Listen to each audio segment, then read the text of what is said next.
Fala pessoal, tudo bem? Bem-vindos ao canal da RC55. Esse aqui foi nosso 18º Meetup. O tema dele foi EVM versus RISC-V. Ele aconteceu em maio desse ano e, infelizmente, a gente teve um pequeno problema técnico na gravação dele em que os primeiros minutos foram perdidos.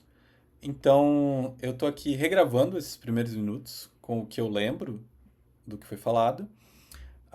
Mas logo em seguida a gente retoma de onde a gravação começou, beleza? Então vamos lá. Então, aqui rapidamente sobre mim, eu me chamo Lauro Gripa, tenho cerca de 15 anos de experiência profissional em desenvolvimento, mais especializado em web. Sou graduado pela Universidade do Estado de Santa Catarina, onde atualmente eu estou entrando no mestrado de computação aplicada. Também sou pesquisador associado em ciências de cognição e atualmente eu estou como engenheiro de software sênior no ecossistema da Polkadot e da Kusama. Também fui professor no primeiro MBA de blockchain do Brasil, que na época era oferecido pela PUC, onde eu dei algumas aulas sobre arquitetura de blockchain. Tenho mais ou menos aí uns 8 anos de experiência com Web3. Sou fundador da Polkadot Brasil. Tive a felicidade de vencer o Hackathon da Ethereum Argentina em 2023. Também sou co-idealizador do projeto em homenagem aos 80 anos do Gilberto Gil, onde também tive a felicidade de ser premiado pelo Latam Design Awards de 2024. Mas beleza, vamos ao que interessa então. Aqui um breve resumo do que se trata essa apresentação. Começando pelo fato gerador que motivou essa discussão, que foi um anúncio do Vitalik sobre um plano de migração do cliente de execução da Ethereum.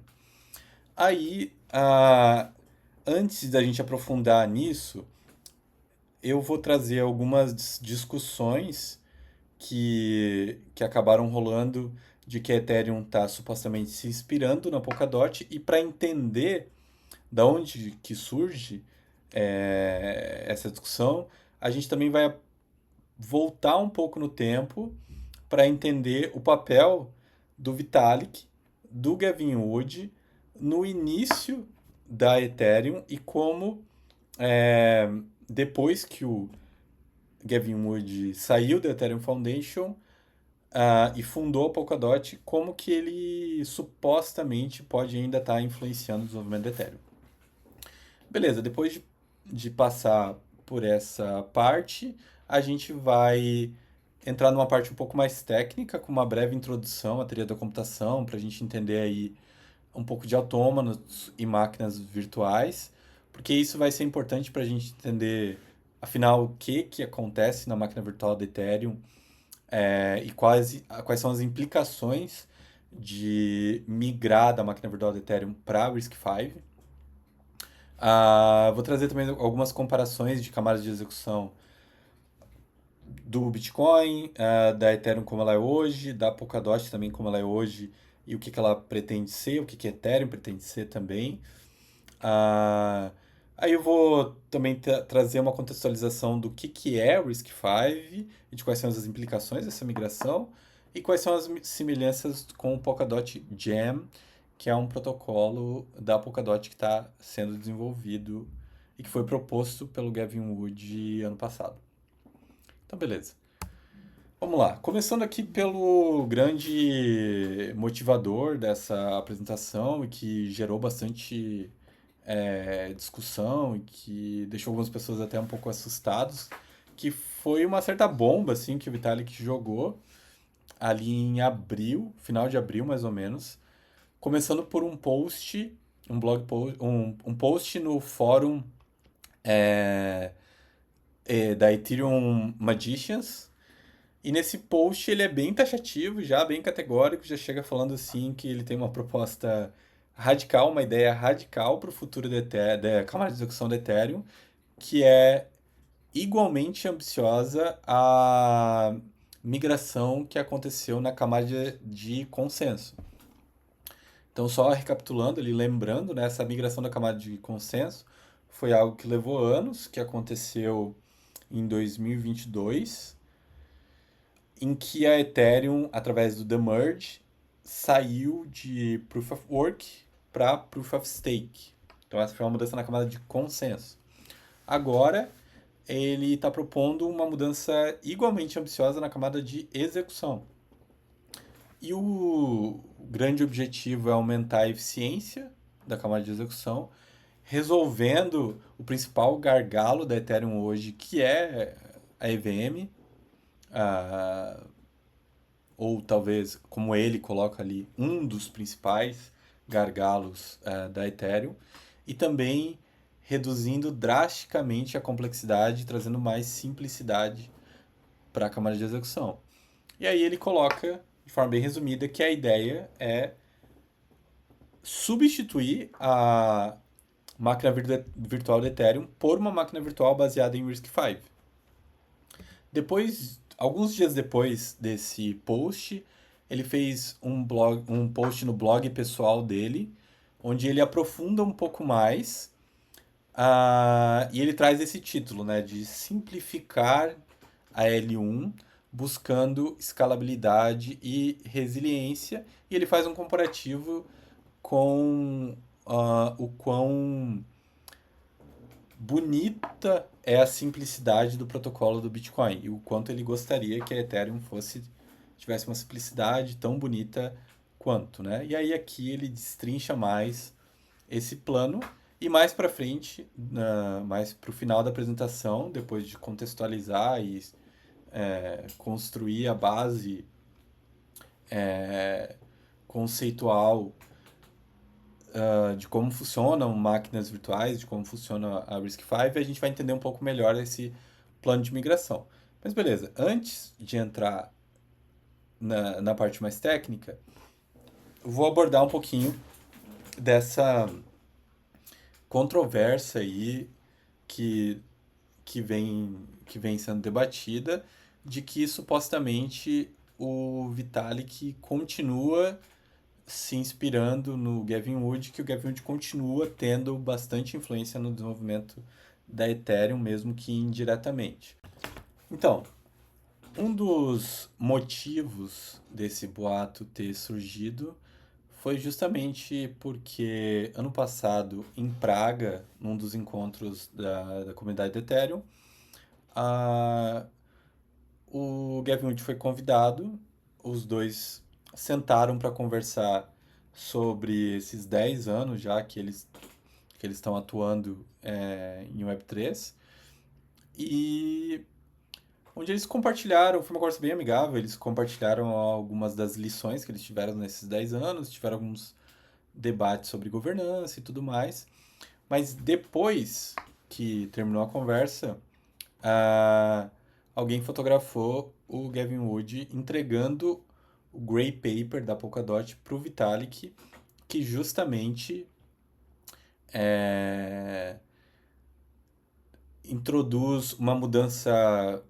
crucial no protocolo da Polkadot e entre essas mudanças introduz a máquina virtual da Polkadot, que é baseada em RISC-V, né? E isso foi lá em 2024 ainda.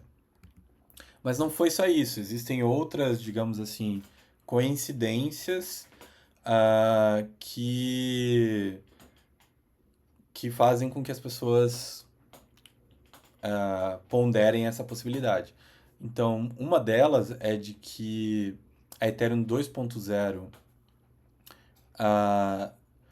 ficou muito similar ao que a Polkadot foi lançada ali em 2020, né?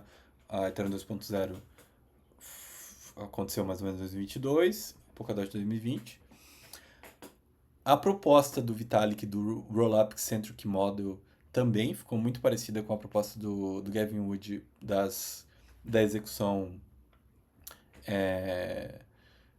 do sharding de execução das parachains. Uma coisa também bastante curiosa é que o Vitalik ele tem usado mais o termo resiliência e, curiosamente, no lugar de descentralização, e curiosamente o Gavin Wood também já vinha usando esse termo há muito tempo. É, e não só o Grey Paper da Polkadot ali, que descreve o Polkadot Jam, mas antes do Grey Paper ser oficialmente lançado, já havia uma discussão na comunidade da Polkadot ali em 2023 sobre a Polka VM e sobre a possibilidade dela usar o RISC-V, né? E aí, finalmente, então, essa ideia de que a EVM possa estar migrando para o RISC-V é algo que já vem sendo discutido na comunidade Polkadot há um bom tempo. Então, beleza. Vamos entender um pouco melhor essa relação aí e quais são as consequências dela, né? Então, começando pela pré-história da Ethereum ali, onde o Vitalik ele tinha uma ideia bastante crua ainda sobre generalização de contratos inteligentes.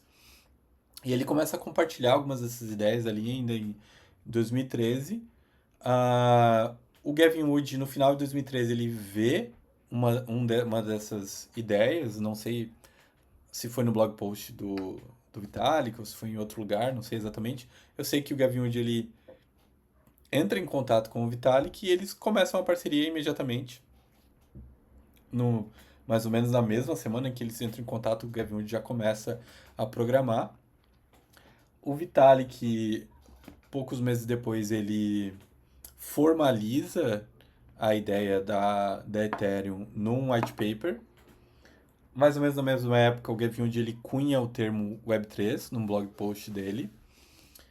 Ah, e logo em seguida, ele lança o Yellow Paper da Ethereum, né? O White Paper ele define um pouco mais conceitualmente e o Yellow Paper ele define um pouco mais tecnicamente. O Yellow Paper ele traz a introdução da máquina virtual da Ethereum e a introdução do Solidity. E aí, depois de mais de 2 anos ali trabalhando juntos, quase 3, acontece algum tipo de desentendimento ali. Acho que não parece ter sido um grande desentendimento, assim, de algo que eles tenham rompido, assim, até porque eles se encontraram depois disso e tudo mais. Mas parece ter tido um desentendimento e o Gavin Wood ele sai da Ethereum Foundation e funda a Polkadot ali pelo final de 2016. E curiosamente, uma das coisas que o Gavin Wood fala é que a complexidade da Ethereum estava começando a sair de controle. Ele gostaria que a migração do Proof of Work para Proof of Stake acontecesse o quanto antes. Só para vocês entenderem, assim, a ideia da Ethereum 2.0 com Proof of Stake já era discutida ali por 2014 e 2015, já se discutia isso. E a ideia é que em 2016 Ethereum já fosse Proof of Stake. Então levou 6 anos além do esperado. E isso foi uma das coisas que frustrou o Gav, porque ele queria que tivesse sido mais rápido. E ele sentia que ele não tinha muito poder de decisão. E foi uma das coisas que motivou ele a sair, fundar a Polkadot e construir a Polkadot com governança on-chain, para que a tomada de decisão fosse mais explícita e não dependesse necessariamente da estrutura de uma fundação, né? Essa foi o principal ah, vamos lá, vou usar a palavra desavença, mas não é bem isso. Talvez foi a principal discordância do Gavin Wood com o Vitalik, foi sobre governança e sobre como tomar decisões para evoluir tecnicamente o protocolo. Mas ainda assim, o Gavin Wood parece ter saído em bons termos, pelo menos em relação ao Vitalik, porque meses depois da saída dele, o Vitalik faz um blog post justamente sobre a pré-história da Ethereum, em que ele dá os maiores créditos do início da Ethereum ao Gavin Wood, além de si mesmo, claro, né? O Vitalik tem muito mérito nisso, mas ele, de todas as outras pessoas envolvidas, a pessoa que ele dá mais crédito é o Gavin Wood. Então, todos esses links aqui, quem quiser acessar, vão estar disponíveis na própria apresentação. No final da apresentação tem um QR Code que você consegue escanear e acessar. Mas eu também vou colocar todos os links na descrição do vídeo. Então você pode conferir cada um desses links aqui. Então, beleza. Aí, continuando essa questão dos créditos, o Vitalik, um pouco tempo, alguns meses depois do blog post ali em 2017, dando crédito ao Gavin Wood, ele também encontra alguns dos e-mails que eles trocaram em 2013, no final de 2013, e marca o Gavin Wood falando muito obrigado pelas suas contribuições, pelas cruciais, né? Então ele usa esse termo bastante enfático, né? Contribuições cruciais para Ethereum. Ah, e aí a gente já tem aí mais um capítulo, né, nesses dramas dos bastidores da Web3, em que o Gavin Wood ele responde: obrigado, Vitalik, pelo mesmo. Eu não nunca poderia ter construído Ethereum sem você.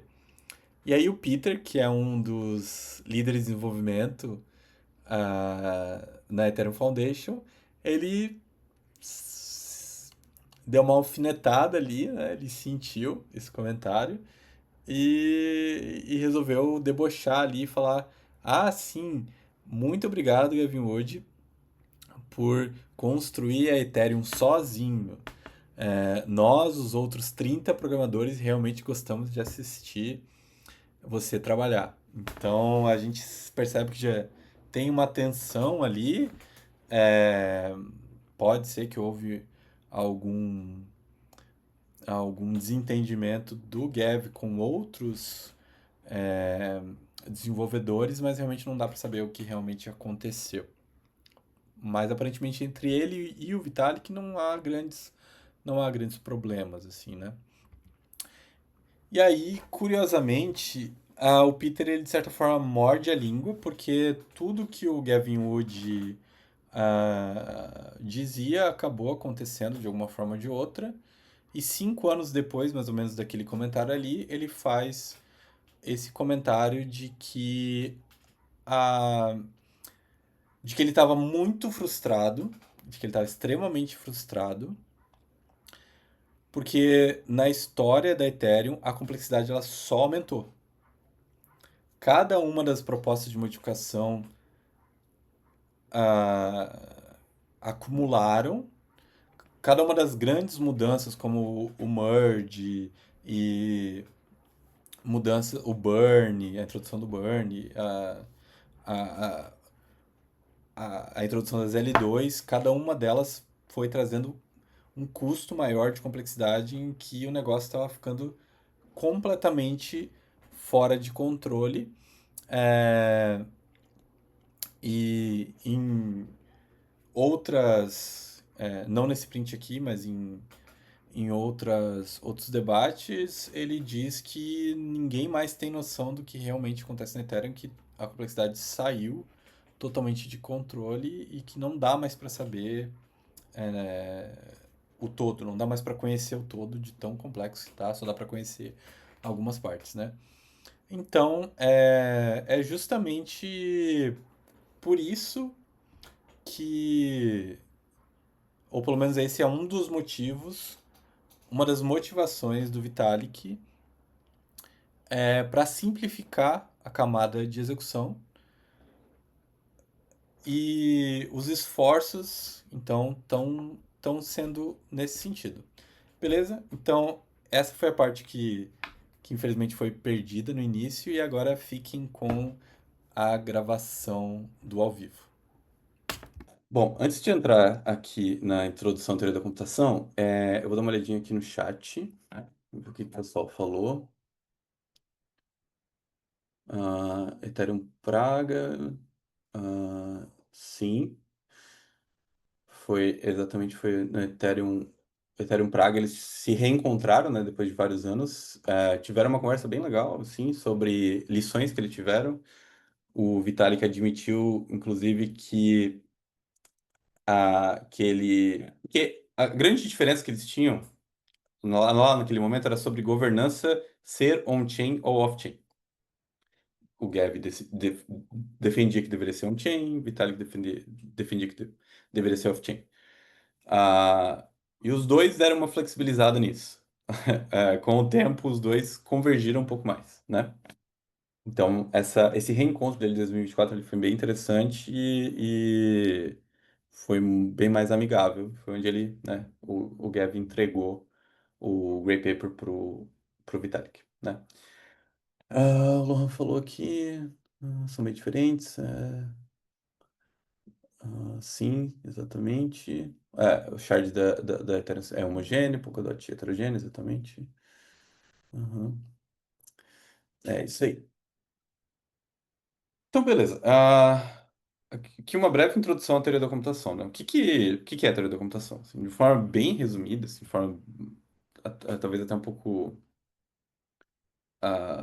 super simplificada, a computação é tentar automatizar coisas que são muito difíceis de fazer de forma manual.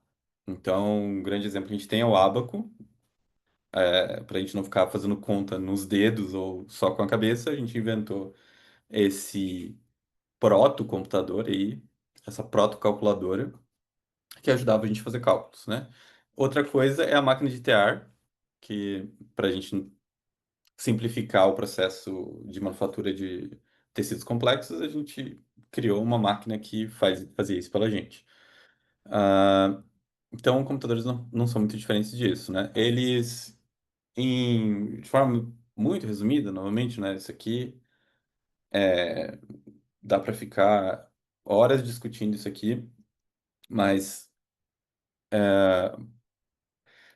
por motivos de simplificação da nossa discussão, a gente pode dizer que computadores também são autômatos, são máquinas que buscam automatizar alguma coisa, certo?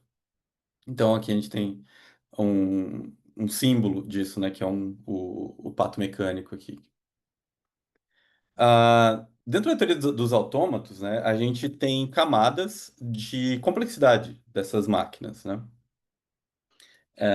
Aqui eu estou usando o termo autômato, máquina e computador, tudo de forma intercambiável, embora eles tenham diferenças entre si, mas para o nosso propósito de discussão aqui, a gente pode usar eles de forma intercambiável, certo? Então, são formas de automatizar algum tipo de processo, né? Então, a base disso é a lógica combinacional, que é muito como um circuito é construído. A gente tem operadores, certo? Operadores lógicos, né? Tipo e, ou exclusivo, negação e tal. E a base de um computador é simplesmente um circuito elétrico em que uma corrente passa ou não passa. E quando ela passa, ela é um zero. Quando ela não passa, ela é um. Desculpa. Quando ela não passa, é um zero. Quando passa, é um 1. E aí, esses operadores, eles nos modificam de zero para um, 1 para zero, certo? Isso é o binarismo, certo? É uma forma de representar números, só que com uma base diferente. Em vez de uma base 10, igual a gente representa com base 2. Isso dá para fazer basicamente qualquer coisa, inclusive tudo que a gente está vendo agora, né? Tudo que o meu áudio está sendo transmitido para vocês em formas de zero e 1, com vários desses operadores aqui fazendo cálculos complexos virtualmente em tempo real. Só que para chegar nesse nível de complexidade que a gente tem hoje, né, não basta só lógica combinacional. Isso aqui faz o mínimo. Isso aqui é uma calculadora básica, né? Eu preciso aumentar o nível de complexidade para conseguir executar qualquer coisa. Então, eu tenho esses superconjuntos que vão crescendo, né? Então, além da lógica combinacional, tem uma máquina de estado infinito, o autômato de pilha, que eu vou pular. O autômato de pilha, eu não vou entrar muito aqui. não, não é muito útil para nossa discussão. E finalmente a máquina de Turing. Ah, uma máquina de estados finito, ela é... O Bitcoin é uma máquina de estado finito, determinista. Ela consegue representar algumas execuções, certo? E a gente vai falar muito de execução aqui, né? Porque a EVM é parte da camada de execução do Ethereum. Então, quando a gente está falando de um autômato como esse, a gente está falando de execução. Eu posso pegar alguns exemplos, assim, né? Vamos lá, pensar em alguma coisa aqui. Eu quero determinar se eu vou deixar minha câmera aberta ou não, certo? Então, o estado inicial dela é zero, ela está fechada. Se eu clicar no botão, ela vira um. Isso é um estado finito. Ela só tem dois estados, né? Fechada ou não, ou aberta, né? Então, essa máquina de estados aqui, ela não tem loop, se você reparar. Ela só consegue, eu só consigo ter uma execução finita mesmo. Não, eu não consigo representar nada que exija algum tipo de execução infinita. Como, por exemplo, um jogo. Jogos, por definição, são execuções infinitas, são loops infinitos. Eles ficam esperando o input do usuário e eles podem assumir um número infinito de estados, não determinísticos, né? É, a execução. Um jogo não tem execução final, né? Mesmo que eu termine o jogo, ele vai continuar rodando e eu posso começar ele de novo e posso, enfim, é, principalmente jogos modernos aí, né? De mundo aberto, etc. Eu posso ter uma infinidade mesmo de possibilidades. Então, a máquina de estados finita, ela resolve algumas coisas, mas ela é muito limitada. Aí a gente chega então no Alan Turing, que é muito, vamos lá, associado à criação do computador moderno. Ele criou a máquina de Turing, que essencialmente é um autômato, só que ele tem fitas infinitas dos dois lados. É, obviamente, isso não dá para ser representado fisicamente, porque a gente não tem fitas infinitas fisicamente, mas com computadores eu consigo chegar virtualmente perto do infinito. É, de forma bem resumida, a máquina de Turing, ela permite que eu tenha várias operações e consiga representar virtualmente qualquer coisa que eu consiga imaginar. Eu consigo representar a própria vida, o universo e tudo mais dentro dessa máquina, porque ela tem uma execução infinita a partir de zeros e uns. Então ela vai indo ou voltando de acordo com o necessário, executando operações, apagando uns, transformando em zeros, ou vice-versa, conforme necessário, e a gente pode rodar de forma indefinida. Mas isso também é um problema, porque quando que eu sei quando parar isso? Que é o problema o halting problem, né? O problema da parada. Quando que eu sei que um algoritmo terminou de executar ou entrou num loop infinito por causa de algum bug? Eu não tenho como saber. Esse é um problema de limites da computação. E esse problema aparece em vários outros campos do conhecimento humano, né? São os limites mesmo do que o ser humano consegue fazer. E um deles é a parada. Por que que isso é relevante para o blockchain? Justamente porque o Satoshi, quando ele estava desenvolvendo o Bitcoin, ele decidiu que ele não faria uma camada de execução que permitisse uma linguagem Turing completa, ou seja, uma linguagem que permitisse loops infinitos e executar qualquer tipo de algoritmo. Por quê? Porque ele sabia que isso poderia ser usado para alguns tipos de ataque. Eu posso. Não só torna muito mais complexo a forma com que eu preciso desenvolver alguma coisa, como também eu fico mais vulnerável, dado que eu estou na internet, um lugar aberto, em que qualquer pessoa pode enviar uma requisição para o meu sistema. Então, o Bitcoin, ele inicialmente até tinha a ideia de, acho que eu trouxe aqui em algum lugar. Acho que está mais para frente, depois eu falo disso. Inicialmente, o Bitcoin até tinha a ideia de permitir uma linguagem Turing completa, mas eventualmente o Satoshi ali em 2010 ele removeu um dos opcodes por medo de que o Bitcoin fosse atacado, enfim. Então, no contexto de blockchain, o Bitcoin ele focou muito mais aqui no lado direito, na ideia de consenso descentralizado, certo? E, e ele traz aí uma, uma fonte da verdade, né, que é a Ledger. É, imagino que a maioria aqui já tem uma ideia de como funciona um blockchain e tal, mas ele propositalmente não permitiu que eu conseguisse ter uma camada de execução muito avançada para evitar certos problemas. Então, é, realmente, ele limitou a camada de execução de forma a evitar certos problemas. A Ethereum, ela vem, então, construir em cima dessa ideia. Em vez de eu ter apenas consenso descentralizado, eu quero permitir execuções complexas em cima esse consenso centralizado, ou ao mesmo tempo que esse consenso descentralizado, né? Essa aqui é uma frase minha, né? O Bitcoin ele resolve o problema do gasto duplo, facilita o consenso entre agentes no contexto de ausência de confiança, mas ele não permite execuções complexas. Se dá muito por esse limite computacional que eu comentei, do routing problem, porque eu não tenho como saber se o algoritmo terminou de executar, se é um ataque, ou se é um bug, né? Então, eu não posso exigir que um minerador, ou um validador, ou mesmo um nó simples, continue executando o meu programa infinitamente, porque isso gasta recursos. A gente está num contexto de recursos limitados, né?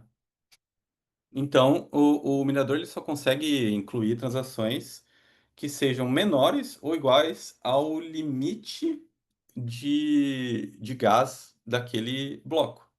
E aqui o gás pode ser interpretado como poder computacional.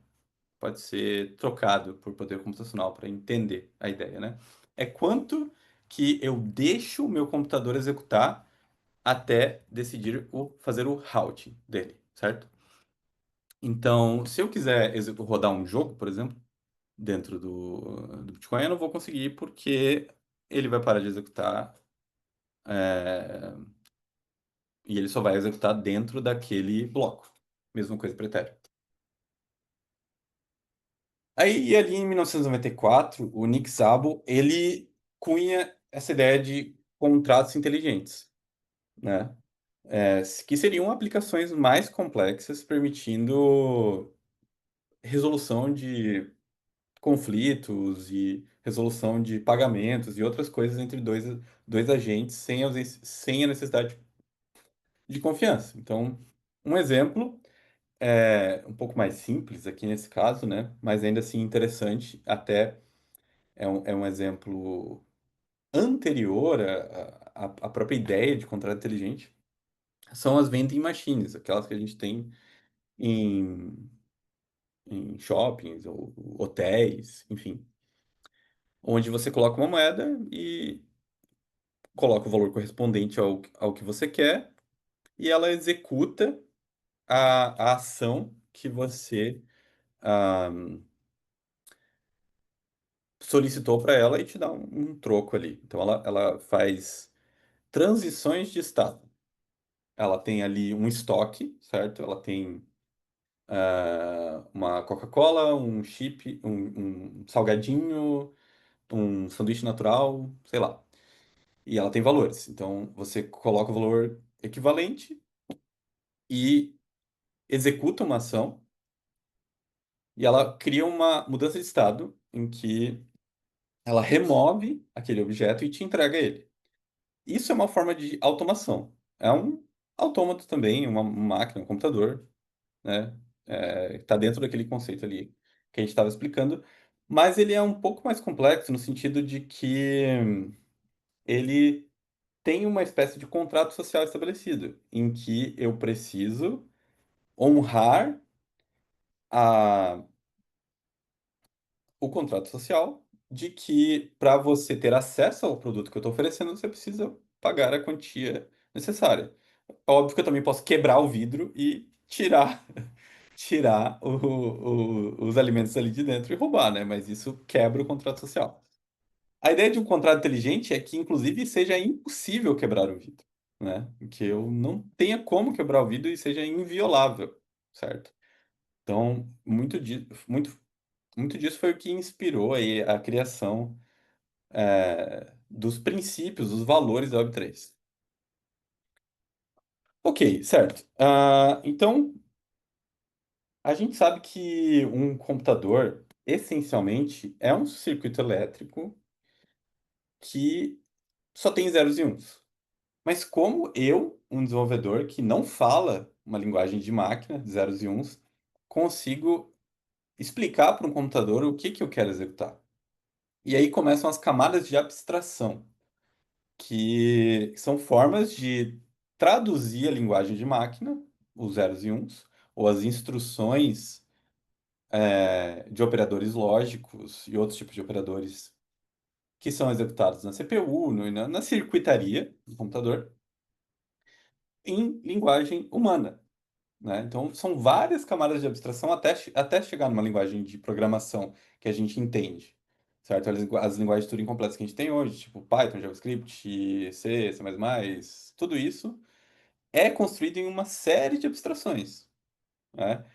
Algumas delas são interpretadas, então elas precisam passar pelo interpretador, precisam daí depois serem compiladas em um binário que vai rodar numa máquina virtual que depois vai ser transformado em operações e instruções que daí sim vão ser executadas na circuitaria. Então, esse é o conceito de opcode. A gente vai ver que ele é muito importante para a EVM. É justamente esse meio termo ali entre zeros e uns, numa máquina de Turing, e a instrução que eu estou dando para a máquina, certo? Só que óbvio que a gente não vai programar em assembly, né? O assembly é o mais próximo que tem disso. Tipo, tem maluco que programa em assembly, né? O Prince of Persia, Mario, vários jogos clássicos foram feitos em assembly. Mas é um pé no saco, demora muito, né? Tipo, não é, não é eficiente programar em assembly. Então a gente criou várias abstrações para tornar as coisas mais legíveis, certo? E é isso que a EVM faz. Ela constrói abstrações para tornar as coisas mais legíveis e para que nós, desenvolvedores que não falam linguagem de máquina e que não são malucos de escrever em assembly, consigam desenvolver naturalmente no dia a dia, certo? Então ela parte ali do bytecode, que é essa representação é, alfanumérica que se assemelha muito, chega muito próximo de zeros e uns. Ela armazena isso dentro de um bloco, certo? Dentro do estado do armazenamento, né? O não efêmero, a persistência, né? Da, da rede da Ethereum. Ela armazena isso dentro e a máquina virtual, ela então expõe como se fosse uma API, esse bytecode, de uma forma com que eu consiga fazer chamadas para esse bytecode, como uma API mesmo. A gente chama, acho que era ABI que a gente chamava, né? Abstract, Abstract Bytecode Interface, sei lá. Enfim, é similar a uma API, né? Então, o que um programador Solidity no dia a dia faz? Ele escreve código em Solidity, mas aí tem um compilador que transforma em bytecode da EVM, que daí vai ser interpretado e ou melhor, vai ser executado pela máquina virtual. É isso aí, Application Binary Interface. Ok. Tudo isso é feito para modificar o estado do blockchain. Que nem a gente falou antes ali no caso da vending machine. Eu tenho um estado inicial, muitas vezes essa vending machine ela começa com nada dentro, ela tem um dono, esse dono coloca aí, bota uma senha, bota uma chave, coloca alimentos ali dentro e busca receber valores. Então, o estado inicial, digamos assim, dessa vending machine são os alimentos que estão ali dentro e depois eles são consumidos e aí há mudanças de estado. A Ethereum, a- o estado do Ethereum é muito similar a isso, só que obviamente muito mais complexo, porque a gente está falando aí de milhões de contas executando é, milhões de contratos inteligentes complexos a cada 15 segundos, mais ou menos, dentro de para caber dentro de um bloco. Então, o que a Ethereum usa para representar aí o estado, o que eles chamam de estado global, o estado mundial, né, da Ethereum, que é justamente onde tem os balanços, onde tem os contratos armazenados em bytecode e quais são as mudanças de estado que são feitas ali. É armazenado numa Merkle Tree ou Merkle Patricia Tree e tal, que é uma forma de otimizar esse estado e tornar ele mais fácil de ser modificado e verificado, para eu ter certeza que a execução é válida e que não está nenhum estado inválido está sendo executado, né? Como, por exemplo, aqui na vending machine, eu não quero que uma pessoa coloque apenas um centavo e consiga pegar uma Coca-Cola de $2, né? Eu quero que ela coloque $2. Então, a Ethereum, a cada bloco, ela precisa fazer isso. E isso se torna ainda mais complexo quando eu tenho as L2, porque muitas vezes elas precisam acessar o estado da L1 e modificar o estado da L1, né? Então, tem um exemplo aqui que eu posso. Vou passar bem rapidinho para não me alongar muito. Mas tem um contrato antigo aqui que, que é bem interessante, que eu interagi com ele esses dias. É uma curiosidade, foi uma descoberta, para mim foi ótimo, né? Porque eu descobri que eu tinha um Ether num contrato de 2017 que eu nem lembrava. Aí ali, ano passado, ali em dezembro, eu lembrei disso e falei, caralho, aquele contrato antigo do W Ether que era o wrapper de Ether, que era utilizado na Ether Delta, muito antes ainda do Uniswap, isso aqui a gente está falando de início de 2017. Eu tinha colocado um Ether nele para brincar. Na verdade, eu coloquei 10 Ether, eu acho, na época. E fiquei brincando ali, gastei uns 9 Ether e ficou um Ether.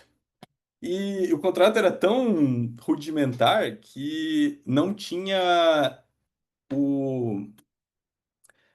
Eles não tinham compartilhado, pelo menos eu não encontrei mais o, o código dele. Então eu não sabia como é que era o código dele. Então como é que eu vou saber o que executar? Porque ele tá armazenado em linguagem de máquina, né? Então acho que aqui a gente tem um contrato. Tipo assim, isso aqui é o contrato que fica armazenado nos nodes de Ethereum. O que isso significa? Para um ser humano não significa nada, né? É um hash. Tô vendo aqui um monte de números. Se eu trocar para opcode, fica um pouco menos pior, mas também não significa nada. Eu vou ver aqui um monte de instrução para CPU, né? Caralho, eu vou olhar aqui, push, jump. Uma máquina de Turing consegue entender isso aqui, né? No caso da EVM, do Solidity, ó, é quase Turing. Tem algumas coisas que faltam para ser Turing, justamente porque a gente não quer permitir alguns tipos de loop infinitos, a gente não quer permitir que ela fique vulnerável a alguns tipos de ataque e também que não gaste muito gás, né? Eu tenho que manter uma complexidade de algoritmo aí linear ainda, certo? Então, ela é quase Turing, é que a gente fala, né? Então, pô, isso aqui também não significa nada para mim. Mas eu consigo decompilar isso e né, transformar em outra linguagem e ter uma ideia do que ele poderia ser. Isso aqui não é exatamente o código que gerou, isso, mas é muito parecido. Aí eu tive que interpretar isso, sinceramente, eu nem lembro exatamente o que que eu fiz tudo. Gastei algumas horas para conseguir chamar a função de withdraw. Deixa eu ver se tá aqui a transação que eu fiz ainda. Acho que foi essa aqui a transação. Eu tive que descobrir qual que era o hexadecimal do método que eu queria chamar. Eu queria chamar a função withdraw. Só que ela não se chama withdraw. Eu não vou armazenar texto na Ethereum. Não é eficiente. Eu vou armazenar hexadecimal, né? Então eu precisei chamar. E esse aqui é o parâmetro, que era a quantidade de Ether que eu queria buscar, que era o máximo possível, né? Que era 1,08 no dia. E foi uma jornada aqui até entender, né? Então tudo isso que é criado, tudo Solidity, EVM, tudo isso é justamente para abstrair a complexidade, os zeros e uns, e tornar eles mais é, legíveis, certo?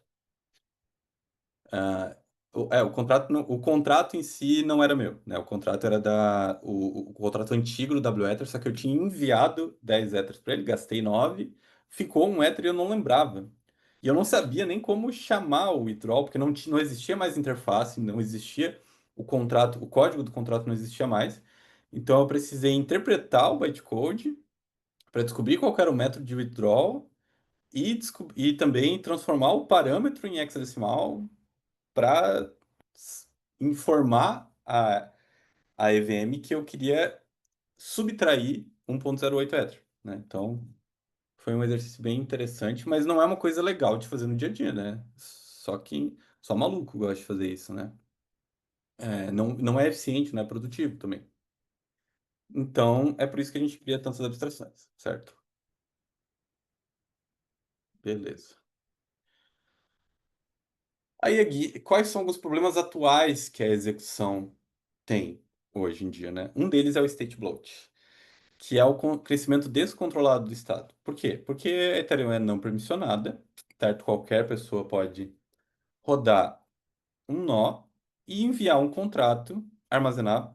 Claro que tem uma limitação, como a gente falou ali, tem um limite de coisas que eu consigo enfiar num bloco a cada tempo, né?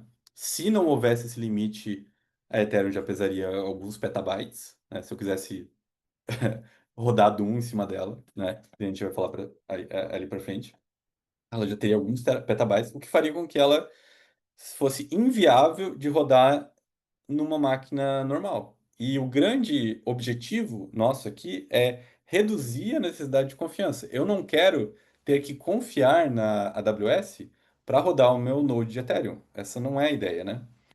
Só que hoje já é muito difícil rodar um full node, porque ele pesa 15 terabytes atualmente, né? Mesmo com várias otimizações, etc., ele vai crescer indefinidamente, porque a gente está falando é, de um blockchain, algo que eu só escrevo, eu não removo, né? Então teve várias tentativas de soluções disso. Uma delas foi o state rent, por exemplo, que eu precisaria pagar um aluguel para manter o meu contrato ali, e se esse aluguel não fosse pago, ele seria derrubado. Só que isso também introduz outros problemas, como por exemplo a censura.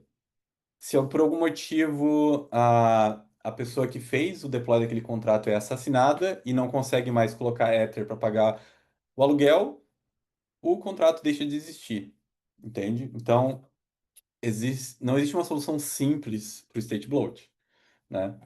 A gente tem, claro, ah, os nodes prunados, que eles pegam só o estado mais recente e, tipo, digamos assim, compactam o resto do estado.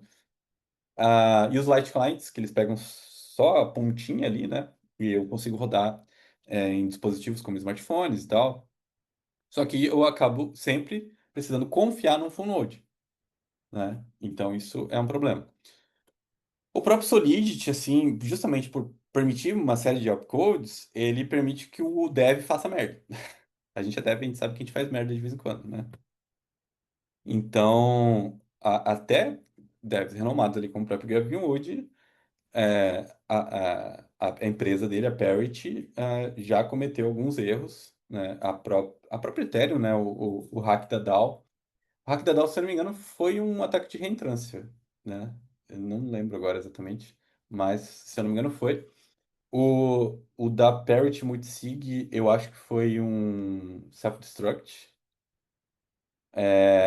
Exatamente, anyone can kill your contract, né? Tipo, o da Parrot fez exatamente isso, né? Eles conseguiram basicamente matar o contrato e aí ficou inacessível.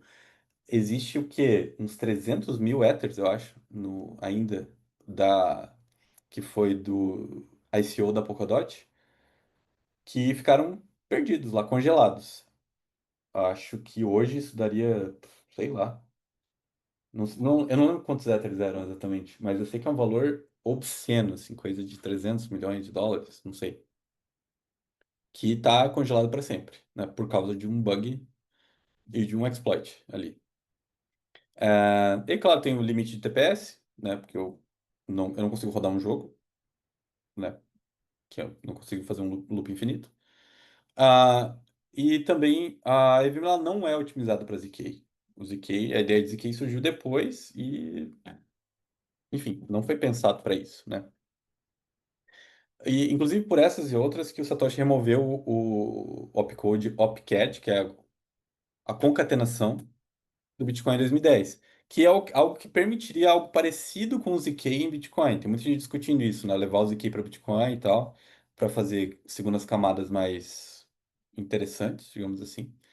Só que como o Satoshi removeu o opcat, eu não consigo concatenar, eu não consigo criar aquela ideia ali que eu estava falando no contrato que eu mostrei de, por exemplo, no início do hash eu enviar o método, depois eu enviar o parâmetro, enfim, eu ir concatenando coisas, hashes, para fazer uma prova de ZK.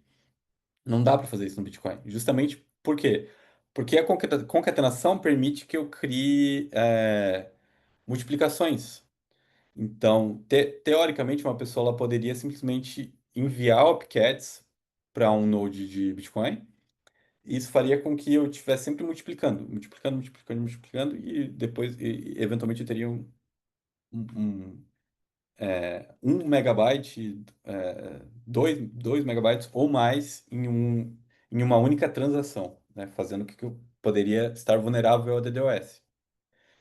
Então, tem pessoas discutindo que agora a gente já sabe o suficiente para não se preocupar com isso, que tem outras formas de lidar, e tem gente advogando a ideia de trazer o Opcat de volta no Bitcoin e permitir ZK. Mas ainda é uma discussão aberta, né? A Ethereum permite concatenação, mas de outras formas, justamente para mitigar esse problema. Ok. Alguma dúvida até aqui, antes de entrar em Risk 5? Alguém quer fazer alguma pergunta?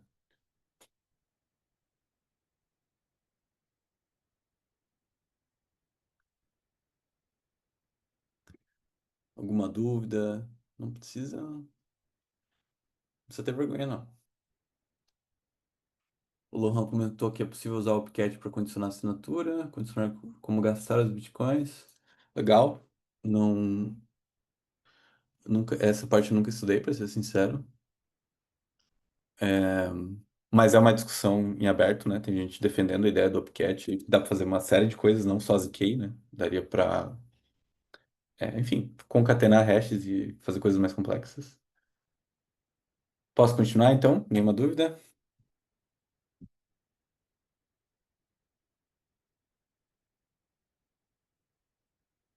Então, beleza. Vamos lá. Ok. Risk 5, então. O que é Risk 5? Ele é um projeto iniciado em 2010 na Califórnia, né? Se eu não me engano, acho que é Berkeley. Ele foi sendo aprimorado, ganhando maior relevância, maior seriedade. Eventualmente, ele foi transferido para uma fundação que mantinha ele a partir de 2015. E desde 2009, ele tem uma fundação suíça por trás dele, uma non-profit, né? Então, é um projeto já muito maduro, já tem 15 anos aí, né? E tem uma fundação, uma, uma non-profit aí, bem estruturada, mantendo ele hoje em dia. De forma bem resumida, assim, ele é um conjunto de instruções para a CPU. Aquilo, tudo que a gente falou ali, né, de como transformar a linguagem, se aproximar da linguagem de máquina, né, por meio de opcodes, essencialmente é isso que ele é. Ele é um conjunto de instruções. Só que ele é reduzido. A gente, por muito tempo, foi expandindo a complexidade, né? A gente tinha lá máquinas finitas, como o Abaco, né? Que fazia pouquíssimas coisas, máximo contas, a gente foi expandindo a complexidade, máquina de Turing, etc. E a gente chegou no CISC, que é um conjunto de instruções complexo. Então, a arquitetura x64, x86, por exemplo, ela é isso, é um conjunto de instruções complexas. Só que com o tempo, a gente foi percebendo que algumas dessas instruções podem ser simplificadas e até removidas. Que, inclusive, é o caso da própria EVM, que existe uma instrução chamada self-destruct, que está tentando ser removida. O Vitalik vem falando que a gente tem que remover ela porque ela causa mais danos do que melhorias, né?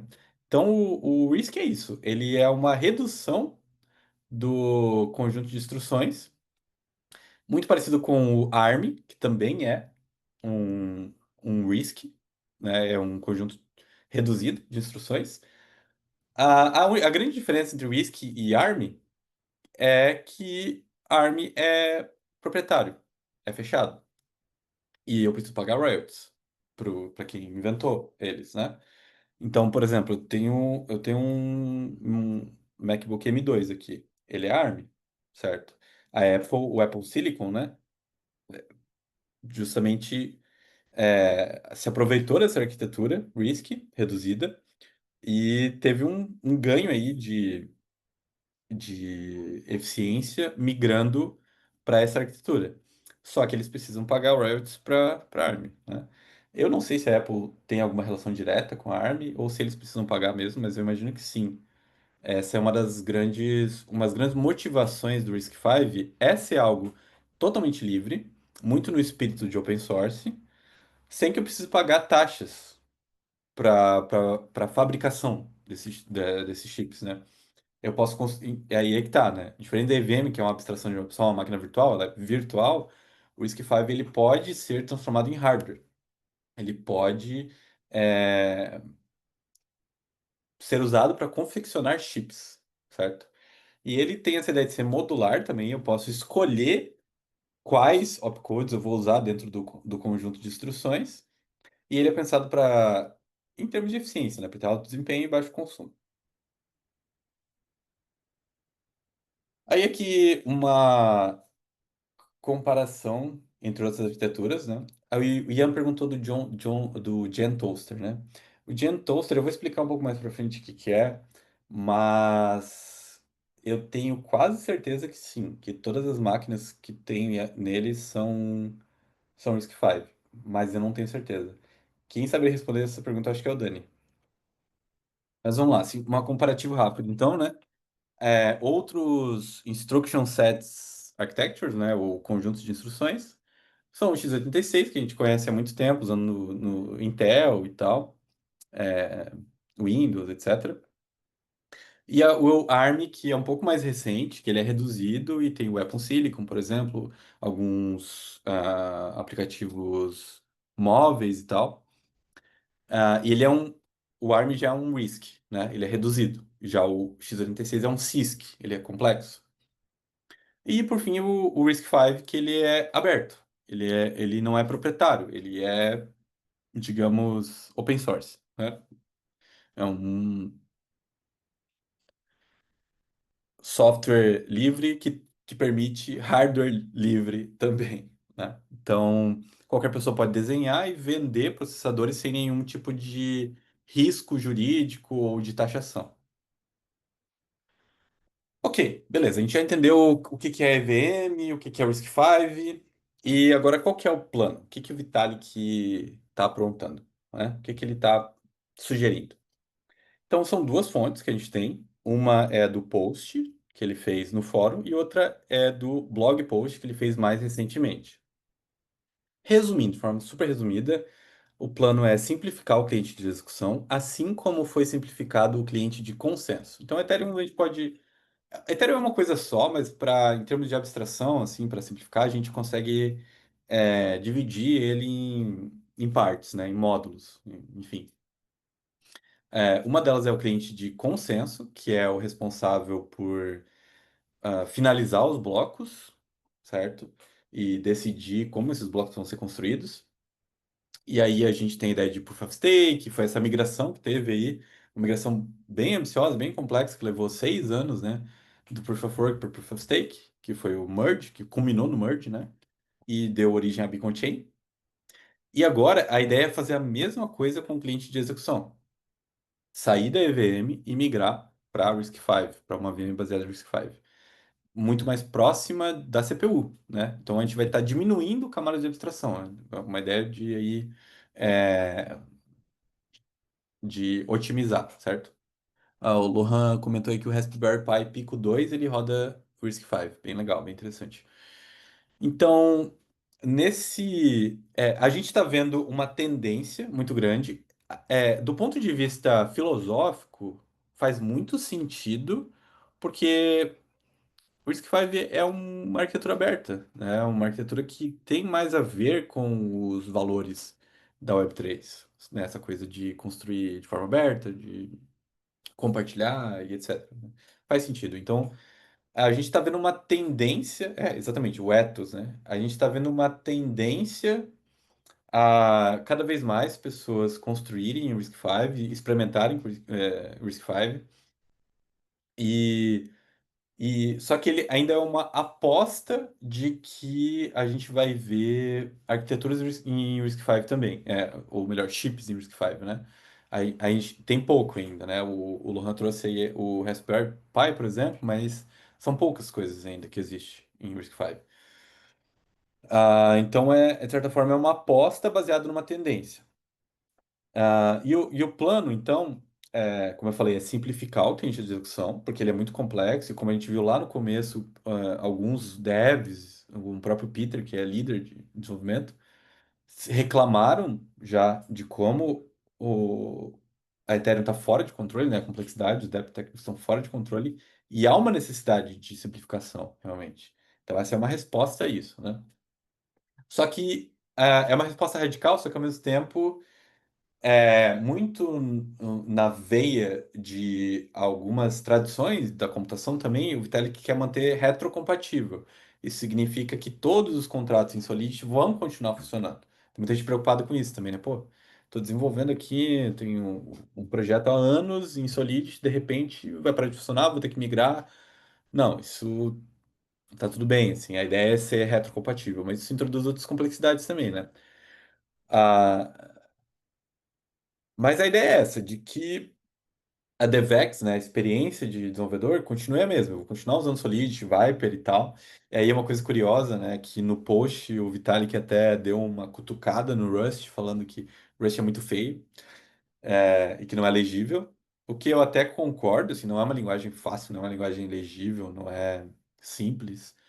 Ele tem outros princípios de design, né? Ele é para ser seguro.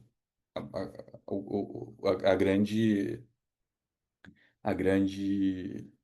digamos assim, o grande objetivo dele não é ser legível, é ser seguro, evitar que o dev faça merda, né? O Lohan falou que é feio até você ter que manipular sim o Solidity. Meu, exatamente. Ali nessa época ali que eu tava brincando com o Solidity, 2016, 2017, por mais que fosse uma linguagem de mais alto nível, assim, que abstraísse uma série de coisas, ela ainda não tem um tooling tão bem desenvolvido, assim. É uma linguagem muito nascente. Então tinha uma série de coisas que não dava para fazer. Eu não conseguia fazer na época. Eu tentei fazer uma comparação de strings e não dava. Eu tinha que implementar na mão a comparação de string. E qual que é o grande ganho aí, né? Só que a ideia é que o Solidity ele é muito baseado no que o JavaScript teve de sucesso, que é ser uma linguagem que qualquer pessoa, qualquer iniciante vai, em pouco tempo, vai ter a curva de aprendizado vai ser baixa. Em pouco tempo ele já vai estar conseguindo fazer. Só que isso introduz outros problemas também, né? Que tem vários devs que não vão saber exatamente o que estão fazendo por baixo dos panos, o que está sendo convertido em opcode, vão introduzir vulnerabilidades, e é isso que a gente viu aí em quase todos os protocolos DeFi, né? Quase todos tiveram algum tipo de exploit grande, assim, na casa dos milhões de dólares. Então é uma coisa que, ao meu ver, é muito opinionada pelo Vitalik. Ele tem essa opinião de que o Solid tem que parecer com o JavaScript, no sentido de permitir que o usuário consiga fazer uma série de coisas e que seja mais legível, que seja mais próxima da linguagem humana, seja mais bonita, né? No sentido, ele até usou esse termo. Ele falou que o Rush é feio. É, Mas isso não quer dizer que a gente não vai ter um custo grande por continuar apostando no Solid, né? Então, essa aposta na Risk 5 não é necessariamente uma ameaça ao Solid, certo? Inclusive, a ideia é transformar os opcodes da EVM em chamadas de sistema de Risk 5. Aí, como eu tinha falado antes aqui, um dos grandes objetivos também, que aí sim é uma melhoria indiscutível, é remover um opcode como o self-destruct, que introduzindo o RISC-V permitiria a gente modificar a EVM de uma forma um pouco mais simples.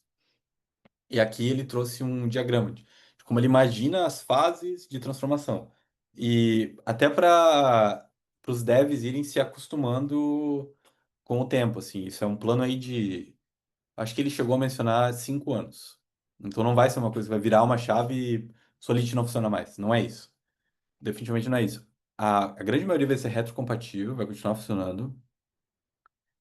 Talvez algum contrato ou outro que use self-destruct, por exemplo, eventualmente não vai morrer, né? Mas vai ter um processo, aí 5 anos de migração, provavelmente, né?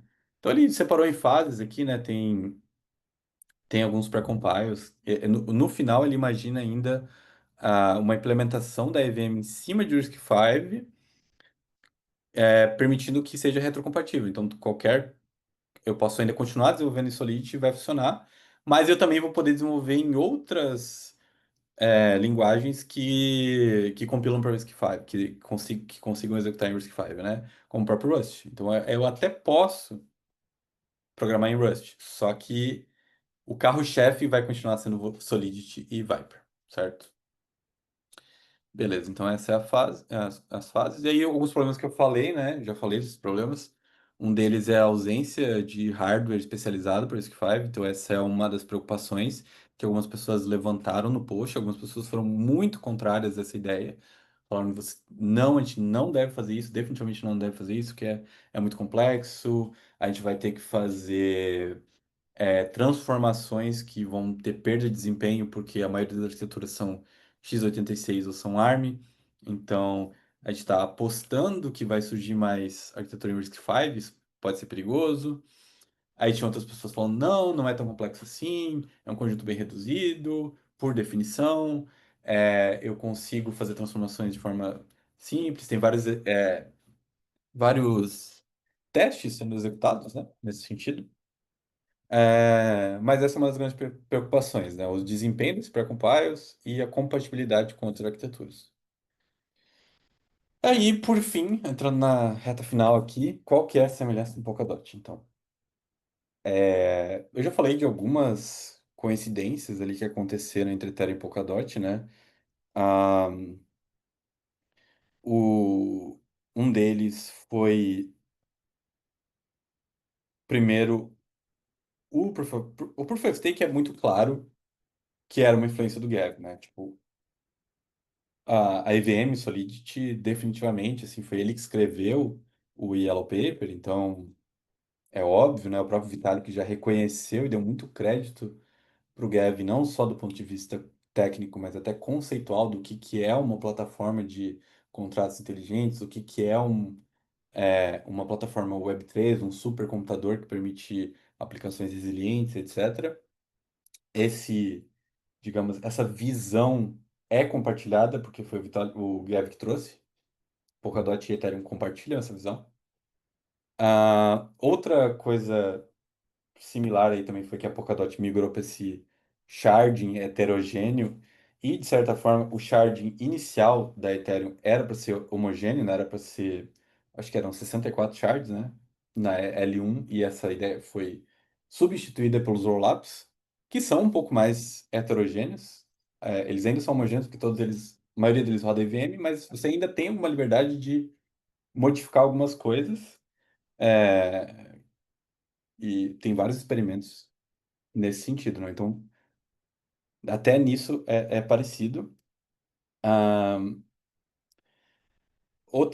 e assim, né? Agora falando, essas foram essas coincidências que a gente teve, né? E finalmente foi a Polkadot falando da Polka VM, PVM baseada em RISC-V, e agora uma coincidência aí do Vitalik trazendo a ideia do RISC-V depois de ter esse encontro com o Gavin, que o Gavin entregou o Grey Paper para ele, descrevendo a Polkadot Jam. O que que é o Polkadot Jam? Antes de falar o que que é o Polkadot Jam, esse é o futuro da Polkadot. Vamos falar um pouco mais do presente, assim.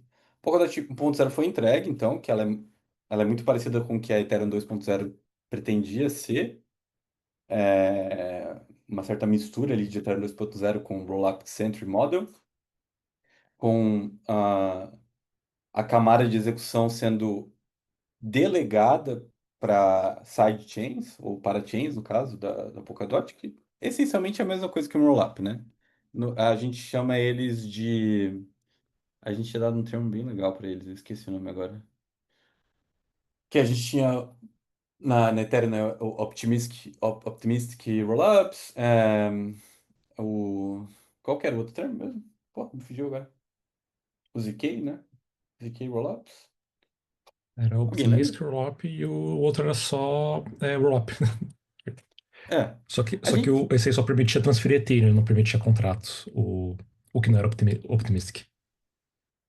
Uhum. Bom, eu lembro que no meio dessas discussões a gente teve, o ZK, né, claro, ZK Rollup, mas a gente tinha um termo bem engraçado que eu acho que era cynical rollup.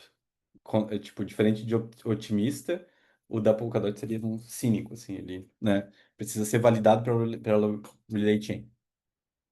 É, Só que isso introduz um problema, né, porque todas as parachains, elas precisam estar síncronas com a Relay Chain. Então, a Polkadot, basicamente, ela é um blockchain central, bem simplificado, onde tem só staking, consenso e governança. E aí toda a execução, toda essa parte aí complexa que a gente falou de contratos inteligentes, o caralho, quem fica responsável são os shards. Só que isso faz com que eu seja obrigado a ser síncrono, porque eu tenho ali collators pegando as informações dessas ah, redes paralelas, jogando para o Late Chain e a Late Chain que vai validando. Então eu só consigo ter certeza que um bloco foi validado depois que o Relay Chain valida ele também. Então existe uma sincronicidade entre parachain e Relay Chain, né? Fazendo com que eu não possa ter uma parachain mais rápida que uma Relay Chain. Pelo contrário, geralmente ela é mais lenta, porque ela ainda ela demora um pouco para coletar a informação e depois para ser validada. Então geralmente ela demora o dobro que a Relay Chain para validar alguma coisa. Então, essa ideia de asynchronous backing que se assemelha mais à ideia de um rollup mesmo, no sentido de comprimir e permitir com que essas coisas sejam feitas assíncronas, né? Eu consigo, digamos assim, que a parachain possa ir na frente e ter mais velocidade que a relay chain, certo? Isso é uma coisa que está em desenvolvimento. A gente acabou de ter o deploy do Elastic Scaling na Kusama, que faz com que Parachain e rollup nesse contexto aqui são sinônimos, tá? Eu vou usar o termo rollup porque a gente está aqui no contexto de EVM, Ethereum. Então, no caso da Polkadot, um rollup da Polkadot, ele usa um core, certo? Ele usa uma vaga, digamos assim, né? No caso da Ethereum, ali você vai colocando blobs, se eu não me engano, né? No caso aqui da Polkadot, você tem que comprar um espaço e usar aquele espaço. É como se fosse um. Você está alugando um processador ali. Você está, né, comprando a permissão de execução ali do processador. E aqui, com o Elastic Scaling, permite que eu possa usar mais de um processador ao mesmo tempo. Então, além de eu de poder fazer isso assíncrono, eu posso fazer de forma elástica. Significa que. E o Agile Core Time é justamente essa ideia de ter um mercado. A gente migrou, né, do modelo de crowd loans, que você participava de um leilão, ali tinha os leilões de parachains, etc. Foi um modelo que é, funcionou até, mas se mostrou muito rígido, uma barreira de entrada muito alta, certo? Então, para você executar um contrato inteligente na Polkadot, você tem um nível de não permissionamento, né? Você precisa primeiro executar uma parachain, né? Você precisa primeiro subir uma parachain. Isso faz com que eu consiga desenvolver uma série de coisas muito interessantes, assim, de forma nativa, né? Então, a gente tem um exemplo muito interessante ali com a Hydration, que é um protocolo DeFi que eu considero dos mais avançados do momento, estado da arte mesmo, assim, que hoje a gente acabou de lançar uma proposta para atualizar o runtime e permitir com que eu faça liquidações no início do bloco. Isso é impossível fazer na EVM porque eu não tenho acesso à ordenação do bloco, né? A menos que eu faça isso num rollup, mas ainda assim é difícil. E ainda assim tem uma série de problemas nos rollups, que são aquela classificação de tipos ali, né? Que o Vitalik, acho que foi o Vitalik que criou. E eu acho que a gente não tem nenhum tipo um ainda, né? Que seja efetivamente descentralizado, que eu não precise ter nenhum tipo de confiança, depositar nenhum tipo de confiança naquele rollup. Já na Polkadot, eu acredito que a Hydration é a que mais se aproxima disso, porque ela tem governança descentralizada, ali tem uma série de automações. Eu não preciso depositar confiança em praticamente ninguém. E, e eu tenho esse nível é, de customização que eu consigo até alterar o que tipo de coisa pode acontecer num bloco. E liquidações é um negócio que é interessante que aconteça no início do bloco, porque tem um efeito cascata, né? Em DeFi. Então, beleza, esse é o momento que a gente está agora. A gente está na Polkadot 1.5, com Agile Core Time feito, funcionando, o Elastic Scaling disponível na Kusama, começando a ir para Polkadot, e o Async Back em desenvolvimento e provavelmente disponível nos próximos meses, certo? Permitindo com que as parachains consigam escalar aí, talvez em até 10 ou mais vezes, o que é muito interessante. A gente vai ter possivelmente uma finalidade aí abaixo de um segundo, o que é impressionante, né?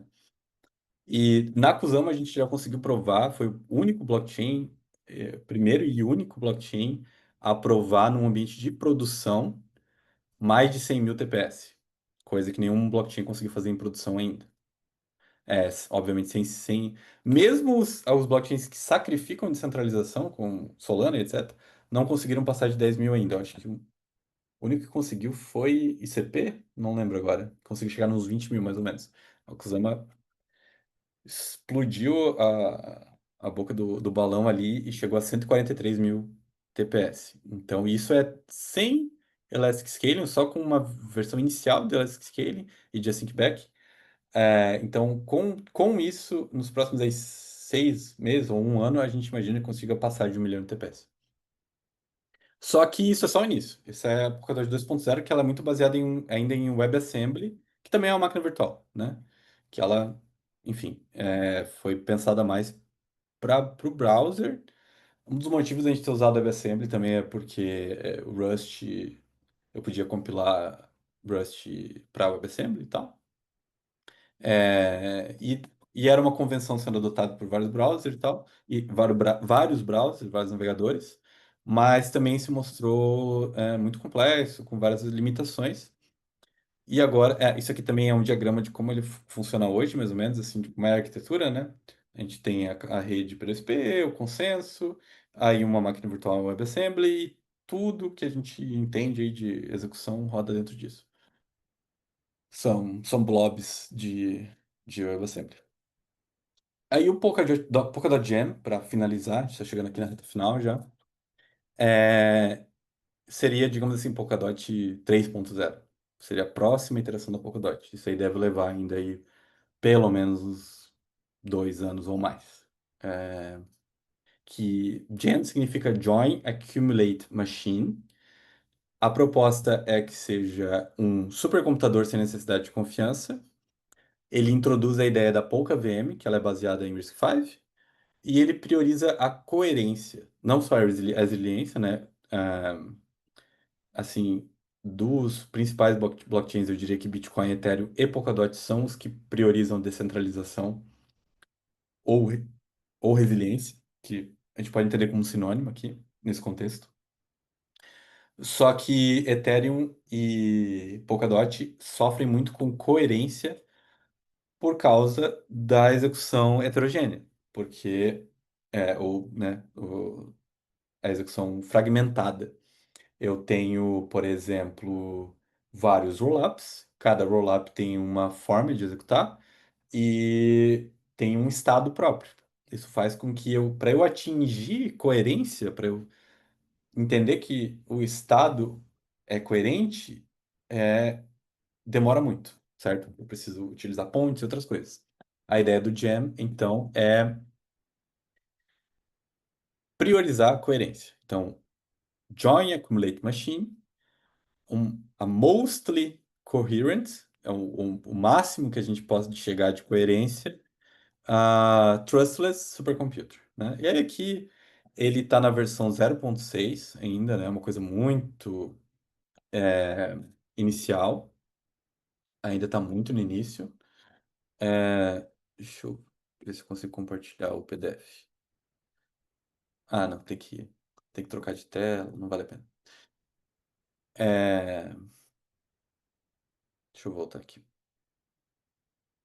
Recomendo vocês a ler, eu coloquei todos os links na apresentação, tá?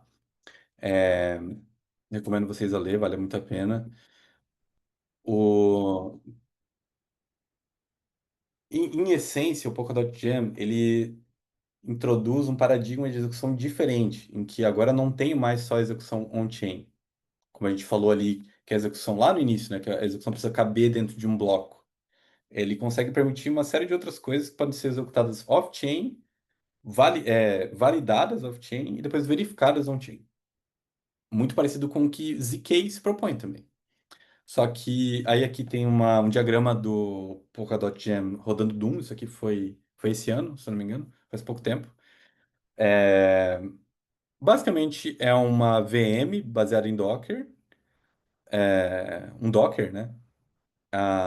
Rodando a VM baseada em RISC-V.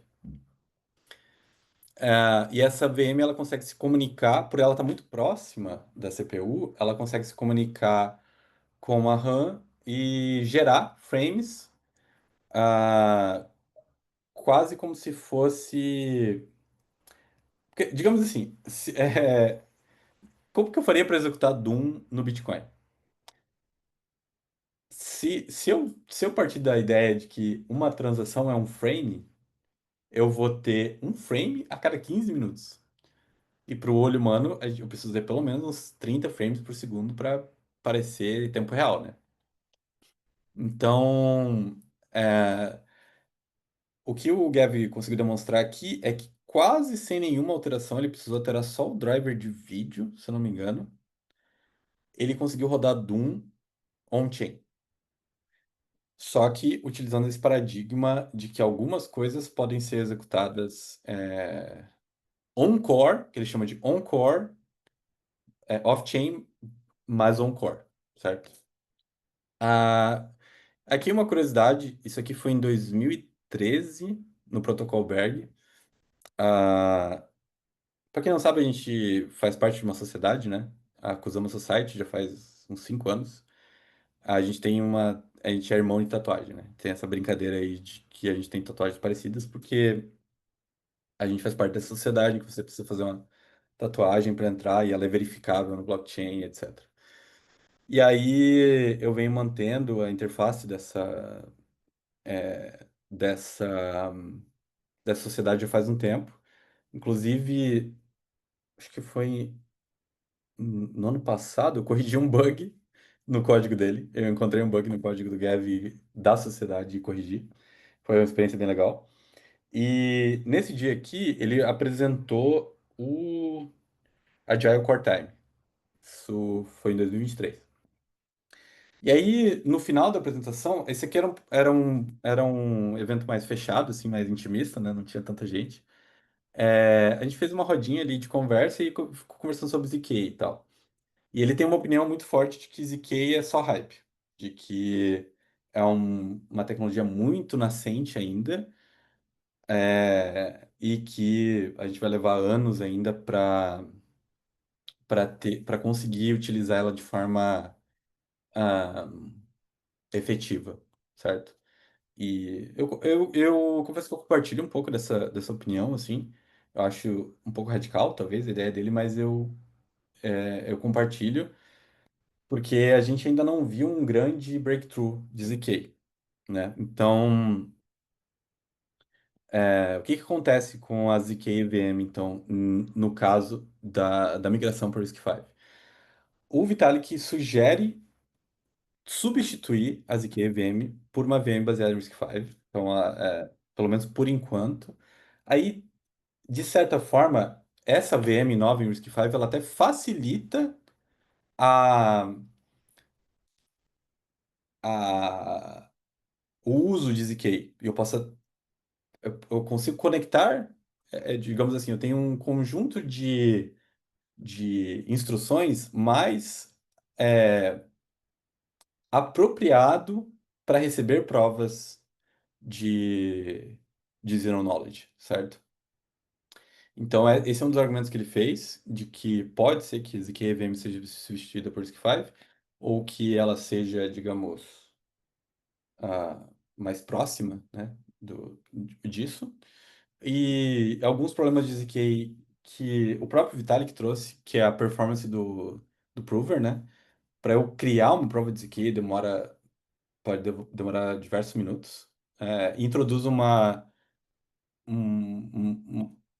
um ponto de confiança, eu preciso confiar na máquina que está gerando a prova, por mais que eu possa verificar ela, a gente ainda não tem tanta confiança de que essas provas são infalíveis, né? Então, esse é um problema em aberto.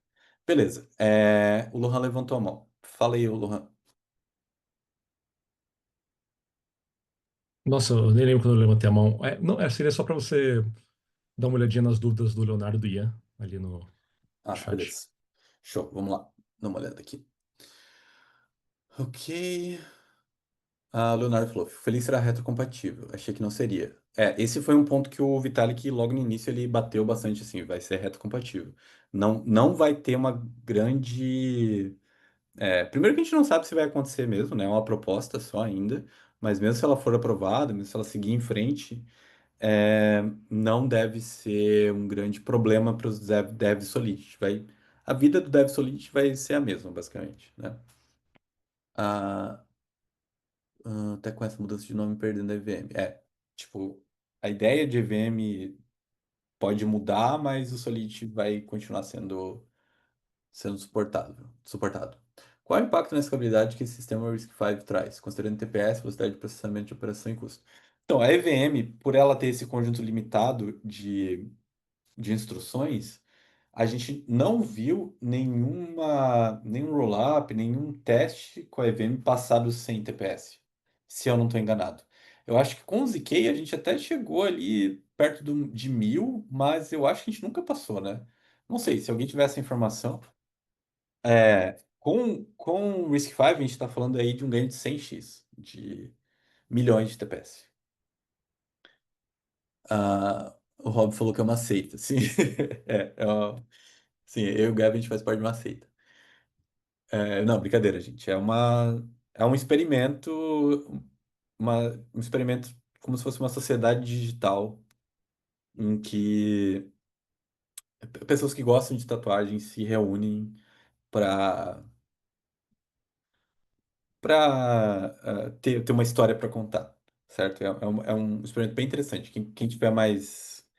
Na verdade, assim, é muito sem graça, na verdade. Parece uma seita, né? Mas na verdade não. É tipo, depois que tu faz a tatuagem, depois que tu tá registrado no blockchain ali, tu só tem que ficar verificando, ajudar a verificar, tu é um atuador, né? Tu é um atuador e um oráculo também. Porque você ajuda a conectar o mundo off-chain com o on-chain. Então você olha as fotos e vídeos das pessoas que estão fazendo as tatuagens, vê se ela tá seguindo o processo de forma correta e é incluído no bloco ou não.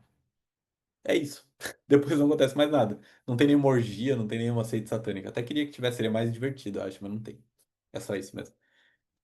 É, Aí o Ian perguntou se Asset Hub é full RISC-V. Ainda não, né? O Asset Hub ele vai ser totalmente baseado em WebAssembly ainda. Pelo menos ainda ali nesse paradigma aqui, né, de Polkadot 1.5 até 2. A Asset Hub deve sair em breve. Ela é uma espécie de, como se fosse uma, um serviço público, como se fosse os Correios, assim. Quem é responsável é a própria Polkadot, né? A governança, etc. Então ela é um bem público e ela vai utilizar vários desses conceitos aqui, como Elastic Scaling, Elastic Backing e tal, para ser um hub de criação de assets, para você emitir tokens, fazer swap desses tokens, mas a gente acha que ela vai demorar para sair também, justamente porque ela se assemelha a um órgão público, sabe? Aquela coisa morosidade, burocracia, etc.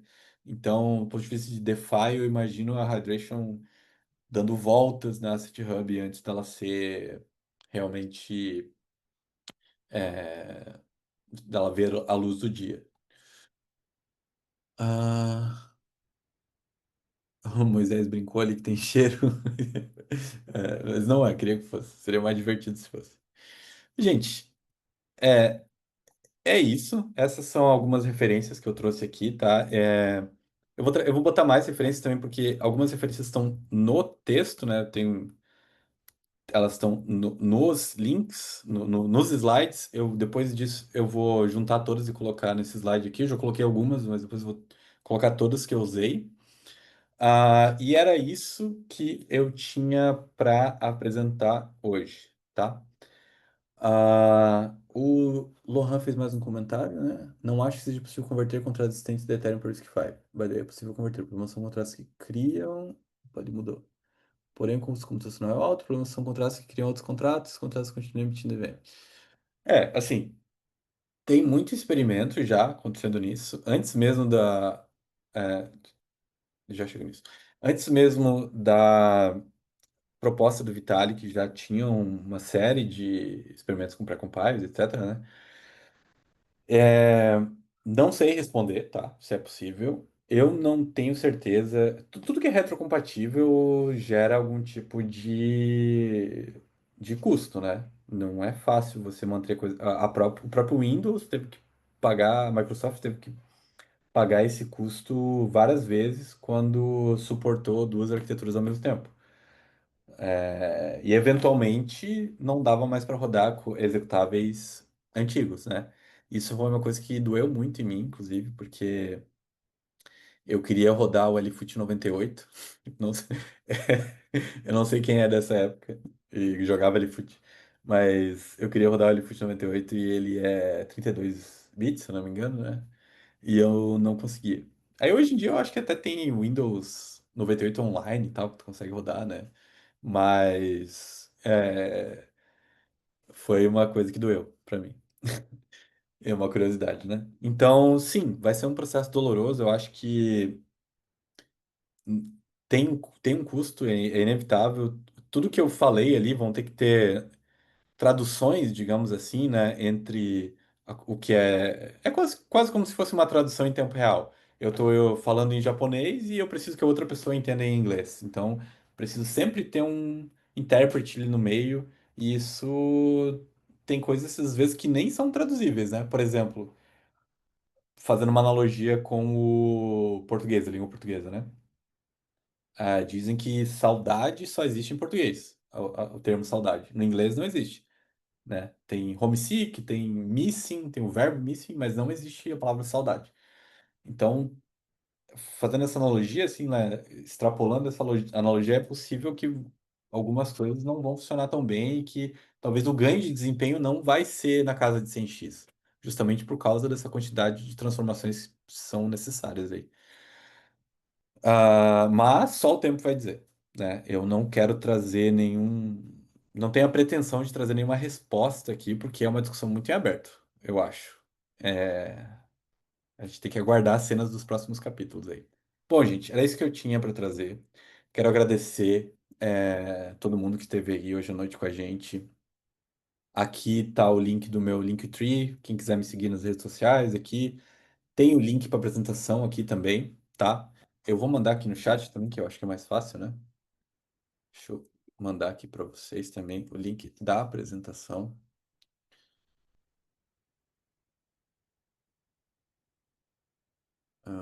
Peraí, vou mandar o link certo.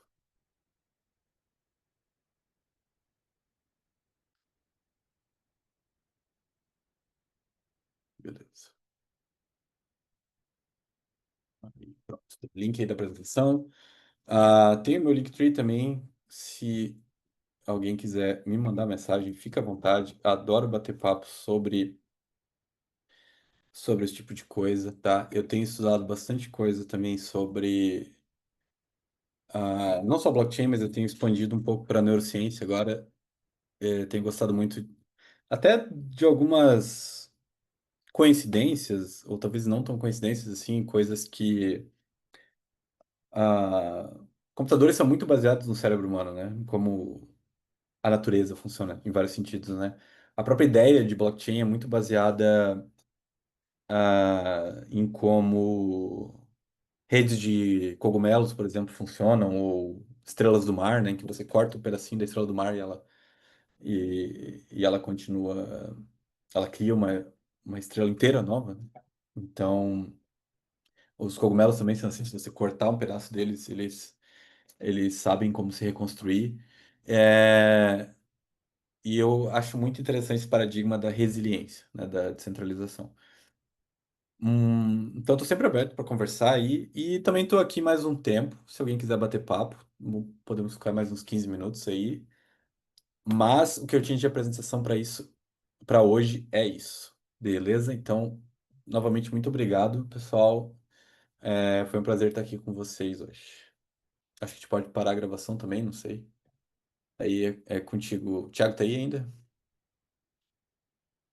Tô, claro, claro. Não, Opa. e se alguém tiver dúvida relacionada ao tema, acho que vale continuar a gravação.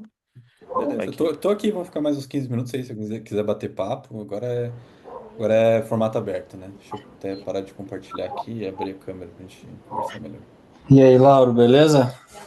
E aí, Ian, beleza? Cara, eu precisei sair nos últimos 7 minutos e não consegui ver a sua resposta sobre o Asset Hub, se ele é full RISC-V. Sei que Ah, pretende ser, né? Porque ainda não é Solidity compatible totalmente, mas eu sei que querem que seja a partir de setembro, outubro. É isso? Vai ser full RISC-V? então, tentar lembrar o que eu falei exatamente. Assim, inicialmente, não, ele vai ser totalmente WebAssembly. Vai ser nesse paradigma Só vai ali. ter uns pré-compiles ali para alguns tipos de contratos? Isso, que é o que já existe, né? Aquela adaptação do Frontier e eu acho que do. É o Revive? Não, Revive eu acho que Reserve, é. Revive é o do RISC-V, né? eu acho que é Revive, é isso, é Revive. Agora eu não lembro de cabeça, tem que dar uma olhada ali. Mas. Deixa eu voltar aqui para onde eu tava. Aqui. Eu tinha comentado que vai ser mais nesse paradigma aqui ainda, né? Que é o paradigma de WebAssembly. O Asset Hub ele vai ser uma parachain ali, vai utilizar alguns conceitos de Elastic Scaling, Seed Backing, mas ela ainda é muito no contexto assim de um bem público, muito parecido com um órgão governamental, muito burocrático, muito demorado, assim, né? Então eu acho que a gente vai ver outras coisas interessantes dando voltas ainda na Mas não SearchHub dá até pra ela, colocar, não. até ela Entendi. ser Não madura. dá nem a pessoa que não, Eventualmente, eu não vai imagino morar, que às vezes sim, não ela tem vai móvel. suportar, ela vai migrar junto, né? Só Aham. que o próprio paradigma da migração da Ethereum vai demorar uns 5 anos. Então, né, imagina a adaptação da Polkadot, então. Só que é muito interessante ver que existe uma convergência. Tá cada vez mais fácil interoperar entre Polkadot e Ethereum, até porque as duas têm um ethos parecido. E a Hyperbridge, por exemplo, né, que acabou de ser lançada, promete usar vários cores do Polkadot e trazer L2 da Ethereum para dentro do Polkadot. De uma forma que a gente nunca viu antes, assim, com um nível Uhum. de descentralização, trustlessness, remoção dessa necessidade de confiança de uma forma que a gente não viu em nenhuma outra ponte ainda. Então, isso tem muito a ver com o fato de que Polkadot e Ethereum priorizam resiliência, né? Diferente da Solana, por exemplo, que eu falei de Merkle Tree, por exemplo, que é uma forma de você validar o estado, né, verificar o estado de forma rápida. A Solana não usa Merkle Tree, usa uma outra forma lá, nem sei direito, que não é muito fácil de você construir pontes Uhum. seguras e descentralizadas, né? Então, eu acho que existe um futuro bem interessante aí de convergência É, das duas. as duas têm priorizam valores em comum, né? Exatamente. E tendo essa compatibilidade com Solidity no Asset Hub, você acha que isso pode prejudicar um rollup como a Moonbeam, por exemplo? Ah, olha, eu acho que a Mumbi vai ter que correr atrás, né? Talvez sim, não sei. Mas é como eu falei, assim, tipo, teoricamente essa Hub também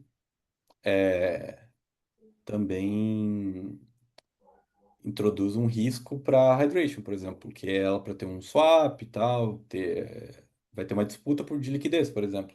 Mas eu Sim, acho exatamente. muito difícil a City Hub chegar perto do que a Hydration está fazendo nesse Uhum. momento. São, são dois paradigmas muito diferentes, né? Um Escalas mais muito diferentes também. privado, livre iniciativa, e o outro mais, digamos, governamental, assim. Entendi. Ah, entendi o que você quis dizer com governamental agora, pela questão de dela ser praticamente uma system chain, né? É uma system chain, Exatamente. né? Isso, exatamente. Entendi. Ah, agora fez mais sentido o papel do Asset Hub. Então, não é É, realmente se tornar uma, tipo assim, EVM, Polkadot, First EVM, né? Quando se pensar em Polkadot, é só para ter não, algumas outras funcionalidades que atualmente a é, galera não quer enfiar dentro da Relay Chain, né? isso. É para ter algum nível de compatibilidade, mas o grande objetivo da Asset Hub é a criação de assets dentro do contexto Polkadot. Não é Uhum. necessariamente ser EVM compatível. Esse não é o objetivo principal. Entendi. Ok. Valeu. Massa.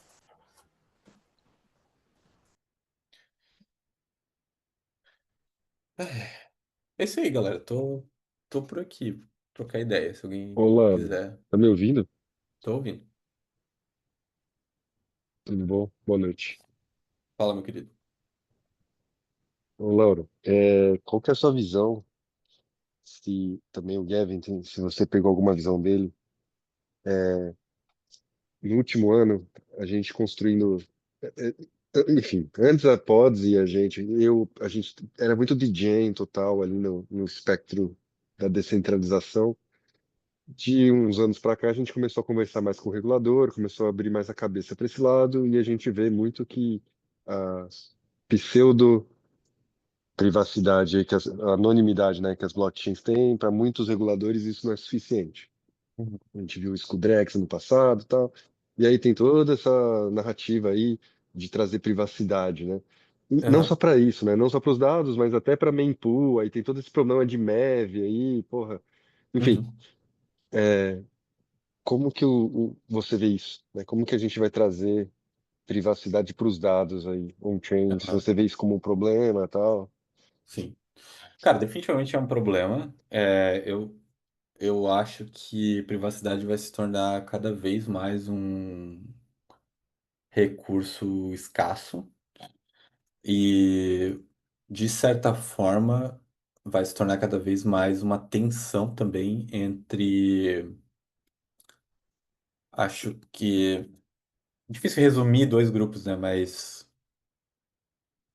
um grupo um pouco mais pró-privacidade e outro anti-privacidade. E a gente já viu isso acontecendo ali com a prisão do desenvolvedor da Tornado Cash, né? A perseguição, que foi isso que aconteceu, foi uma perseguição ao Tornado Cash, a derrubada dos front-ends, etc. Mas também, ao mesmo tempo, acabou sendo uma vitória, né? Porque, se eu não me engano, ele foi solto, né? É, e abriu um precedente ali de que, cara, talvez privacidade, eu permitir que uma pessoa consiga esconder o rastro de onde o dinheiro passou, não me torne cúmplice do que ela faz com esse dinheiro. Que essa é a grande preocupação, né? Por exemplo, eu tive que fazer recentemente uma integração ali para a Polkadot da campanha do Kaito, né? Tá tendo uma campanha. O Kaito ali, não sei se vocês conhecem, que é essa ideia de yapping, que você faz twitta no X, no Twitter ali, e o Kaito ele é uma IA que faz interpretação de engajamento orgânico. Então ele ignora os likes, por exemplo, e ele faz um grafo de influência. Você consegue medir a influência de alguém no Twitter ali e tal. Tem vários protocolos usando isso. O Vitalik, inclusive, é um dos top, assim, dos principais influenciadores ali. E, e a gente tem um leaderboard da Polkadot, né? Uma integração com o Kaito. Então, os 50 primeiros, a gente paga uma quantia por mês para eles, para incentivar eles a falarem da Polkadot. Só que de uma maneira orgânica, não daquela maneira que a gente já conhece de propaganda, etc. Não, de maneira muito mais orgânica, né? Só que na hora de pagar a recompensa, eu tive que implementar uma porrada de coisa. Isso só no front-end, assim, né? Fiz uma integração bem simples, assim, só conectava a carteira e conectava o teu Twitter.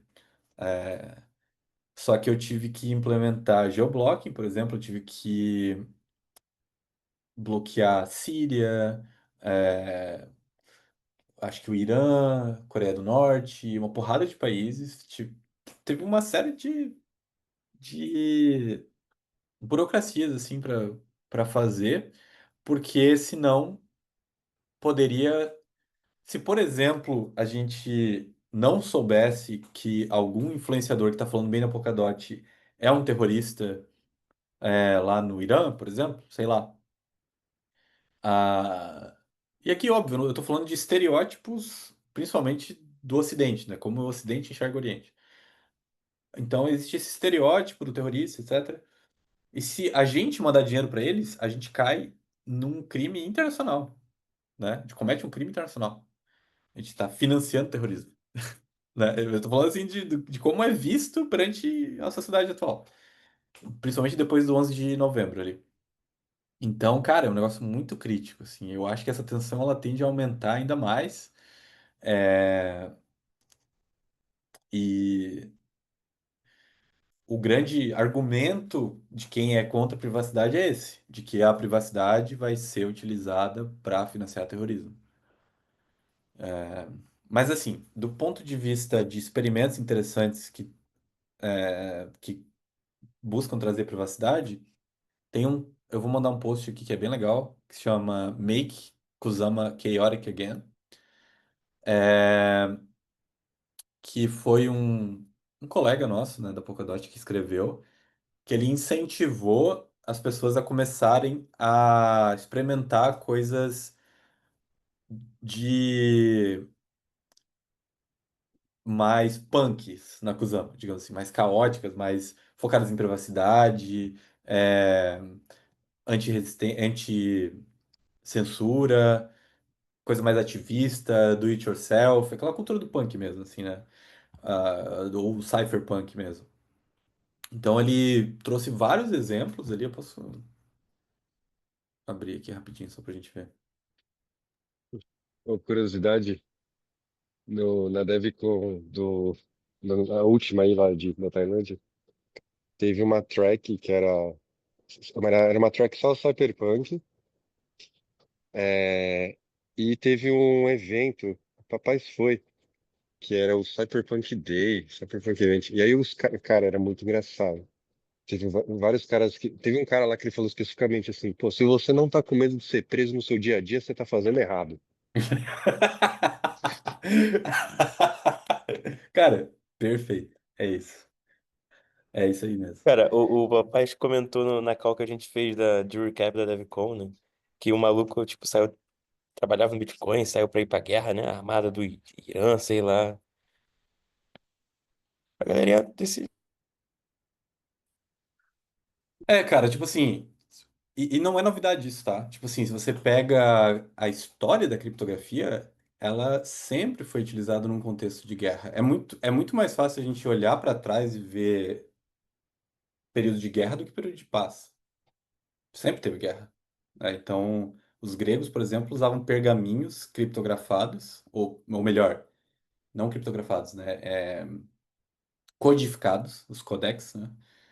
Codificados, que se você tentasse abrir eles, eles se autodestruíam. E você precisava saber como abrir.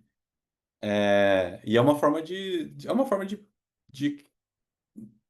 similar à criptografia, né? É um encoding, mas ainda está dentro aí do campo da criptografia. E é uma forma de manter a privacidade. O próprio Alan Turing, ele lutou na Segunda Guerra Mundial. Só que ele lutou atrás de um computador, né? Ele desenvolveu uma máquina que quebrou a criptografia dos alemães. Isso essa história é sabida, assim, tipo, quem ouve de fora talvez fique meio descrente, assim, não é possível. Mas sim, foi isso que aconteceu, assim, o Alan Turing, ele desenvolveu uma máquina que quebrou a criptografia dos nazistas, conseguia ouvir as mensagens dos nazistas e fez com que a Inglaterra tivesse uma vantagem gigante. Foi só assim que a Inglaterra venceu a Segunda Guerra. Então, infelizmente, a gente tem mais período de guerra do que de paz, né? Tem um filme, inclusive, sobre isso, bem legal, do Alan Turing. Eu não lembro o nome do filme, mas é bem maneiro e conta bem essa história. E essas tensões existem, a gente precisa reconhecer elas, né? E assim, na Kusama tá rolando um movimento, assim, uma coisa que eu acho muito interessante é essa Dark Renaissance, o Dark Fi, que é finanças do ponto de vista de privacidade. Aí, inspirações de Zcash, Monero e etc, né? A própria ideia de prediction markets, por exemplo, é bem controversa porque pode ser usado para aposta e a gente sabe que a aposta é um negócio bem controverso também, né? Então, acho que é isso que eu posso falar assim sobre isso. Eu compartilho muito da ideia de que a privacidade é necessária. Não, eu sou muito, acho que até ativista do ponto de vista da autossoberania do indivíduo. Acho que o Estado não deveria ter tanto poder sobre mim. A única exceção, eu diria, é numa pandemia global, assim, e olhe lá. Eu acho que a minha liberdade vai até onde entra a do outro. Se eu tiver, né, prejudicando outra pessoa com a minha liberdade, aí, ok. Mas enquanto eu estiver exercendo a minha liberdade, minha privacidade e não estiver machucando ninguém, eu não acho que o Estado tem que bisbilhotar a minha vida. Então, eu acho que a maioria das pessoas que estão aqui nessa chamada compartilham disso, né?